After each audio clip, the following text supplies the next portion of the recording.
Hello, everyone, and welcome to Royalty, a Guelph Royals podcast. We get the opportunity to get to know the roster and everything happening with the team so far. I'm Teresa Skubik alongside my co-host Ryan Eakin, and today we are going to discuss the weekend coming up and some news around the team. Plus, obviously, we're going to bring on a special guest. But first, let's talk about the upcoming week. We have a home and home in London this weekend, beginning in Guelph on Saturday. Ryan, what do you think the weekend's going to look like?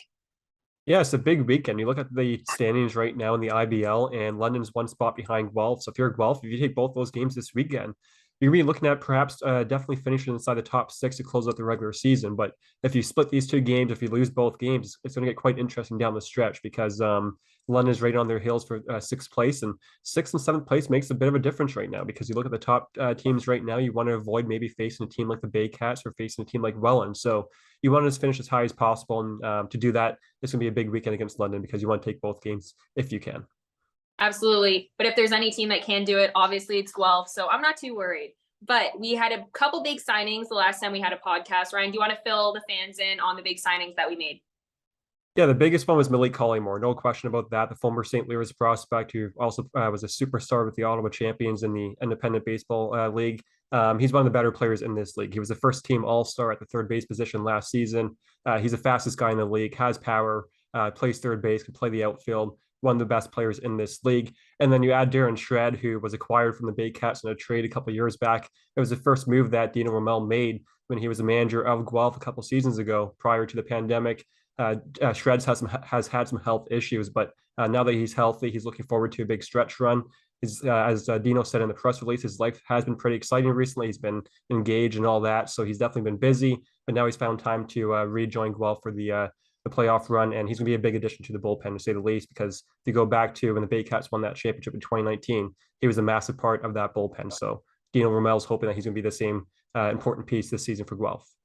Well, I'm sure if Dino Ramel has some positive views on what's going to happen, he's not going to let us down. And I'm super excited to see how big of an impact these new guys are going to make. But no more talking from us. We have a super special guest, JD Williams, joining us on the podcast, and he'll be here soon.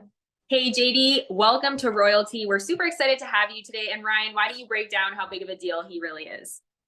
Yeah, JD's been one of the best players in the IBL since he signed last season with Guelph, and this season he's been their best bat right from the get-go. Obviously, an extremely important piece of the team, both in terms of on-base ability, power, and defensive ability too. So as you see in the background with those Cincinnati jerseys, he's got some pro experience. So one of the bigger names in the IBL for sure. Well, we're super excited to have you today, JD. How are you doing today? I think we've been talking too much. Yeah, thank you for having me. I've been good. It's hot outside, sun shining, so it's always a good day. But no complaints. Good. Yeah. I love that. Yeah. So Ryan already kind of mentioned this before we started recording, but we're going to ask you a couple questions. Going to start off with baseball, and then obviously they're going to get into the more fun ones. But first question I want to ask you is, what made you get into baseball, and how long have you been playing it for? What made me get into baseball? I mean, I think at Walmart when I was like 4 years old, they had one of those little plastic like T-ball sets that my mom thought it was pretty cool, so she bought me one. And from there, I kind of just grew up playing in the apartment, and then went to the park, joined T-ball, and it kind of just progressed from there. I guess my parents realized that this could actually be a real opportunity for me. And then next thing you know, I'm playing, I'm 26 now, so 22 years. This is my life, just playing baseball. That's so amazing. Yeah, here we are. Yeah, so exactly. And also, this might be an easy answer given, again, the jerseys in the background and all that. But what's been your favorite memory playing baseball, the favorite memory that you've had in baseball? Favorite memory in baseball? Oh, man, there's so many. And I mean, the one that comes to mind first, probably when I was like 15 and we won nationals when I was playing with the Royals. That was really big just because a lot of the guys, like, we grew up together from like 8 years old to whatever, 16, 17.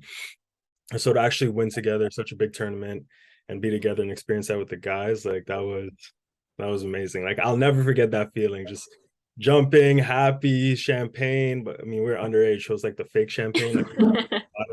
You shake it and pretend like you're having like the best time ever. But that was probably number one for me.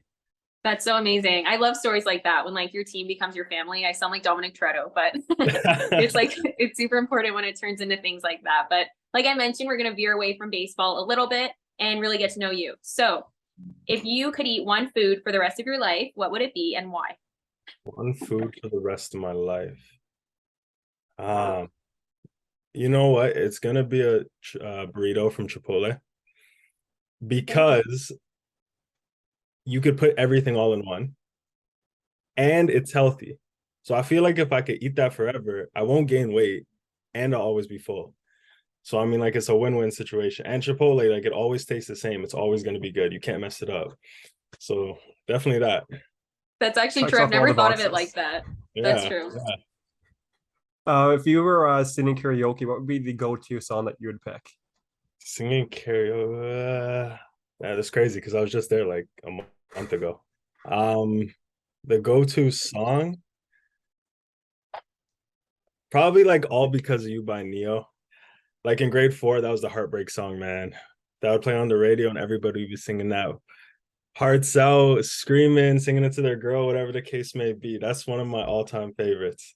I love that when you go to do karaoke, you're looking to break a couple hearts. That's obviously very important. So, so good I'm song a choice. lover. I'm a lover. I'm a lover. What emoji do you think you use most often? Oh, definitely the crying one. Like this, the happy crying. Oh, Like okay. I you was know like, the happy crying, but it's actually like I found out it's actually a crying one. But like people make it to be like laughing crying, but it's actually like real tears. So, that's but I use it. hilarious. I use that the most. Okay, interesting. Lover boy, I get it. I guess we can relate to that one. Yeah, there you go. If you could make one rule that everyone had to follow, what would it be and why? Uh, when, when the light turns green, drive. That is number one. Like when the light turns green, drive. I mean, like just being on the road a lot, people that can't follow the lights, like when it's red, you stop. When it's green, you go. That bothers me the most ever. Like I hate traffic. There's no reason for traffic. It doesn't make any sense. So definitely that. Especially here, right? Like I know you're living in the GTA and not down in Guelph, so it's definitely not great down here, is it? No, it's like I can't even describe the drivers. It's just it's like it's there's no common sense. People just I don't know where they get their license from sometimes. All right. So speaking of common sense, and if you were stuck on a deserted island with one teammate, who would you want to be stuck with and why? It would have to be somebody with common sense. It would definitely be Ethan Hammond, 100%. And like we have a pretty good relationship, but it's like a love-hate relationship. So I think if we were on the island together, there'd be some balance because you don't want someone that you're gonna fight with all the time, but at the same time, you kind of want to like spice it up a little bit. So with Ethan, like you never know what to expect. So I know that it would always be a good time. Right. That's a good answer because, like, honestly, like I thought we would ask everybody this question throughout the season. I didn't expect Ethan to be an answer for anybody this season, so I'm happy he made it in for that one. That's probably maybe one of the 100%. last guys I was expecting, but there we go. Yeah. What's 100%. no, all good. So, what's the coolest fact about you if you had to look back and say, "Hey, this thing's pretty cool"? The coolest fact about me, uh, I would say maybe it's like coolest what people don't expect is like I'm bilingual in French and then I'm trying to learn Spanish. I went to French immersion and all that. And then my next language I want to learn is Spanish. Like I know some of it, but like I want to become like fluent. But that's especially like productive now, right? Because like in the last like 5 seasons in the IBL, there's been so many Spanish guys. So like, why not include them in the dressing room and all that by being able to fluently speak their language? So I Exactly. like that. Yeah. That's also just like a crazy flex to be like, I'm bilingual, learning another language, no big deal. So I rate that one. That's a pretty cool fact. But lastly, the way we end every podcast, who is your hero and why? Who is my hero? Uh I would say like the person sports wise that I've looked up to the most would probably be Tom Brady. Um, I know people are like, oh my gosh, Tom Brady, but the thing is like for football, 6th round draft pick, big underdog, and kind of just like almost forced his way to the top. It was almost like the same thing with me. I got drafted pretty late, 17th round, and it was kind of like you have all these people in front of you that you're trying to push ahead. So if any time I was like, man, like, can I do this or is it possible? You look at guys on the biggest stage who've won the most, and you're like, I mean, this guy has done it. Now there's been some times where people be like, well, the refs helped him and da da da da da da, but he still gets the job done, right? So at the end of the day, like, there's no excuse why you can't get the job done, because you know there's a lot of people that do it, but he is one of them. So. Honestly, I appreciate your reasoning. I enjoy the I enjoy the reasoning, but I can't get behind Tom Brady. I'm not gonna lie to you. So a lot of people can, but yeah, I don't know. Cheers to that being your hero, but it's my guy. Well, I'm a Steelers fan, so I hate that answer, but I do understand. I respect Tom Brady, but can't say I'm a fan. Oh man, you guys are missing out. I don't know, but that is all the time we have for today. Thank you so much for joining us, JD. It was great to get to know you, and we look forward to watching you kill the rest of the season. For Ryan Eakin, I'm Teresa Skubik, and this has been Royalty. Thank you, guys.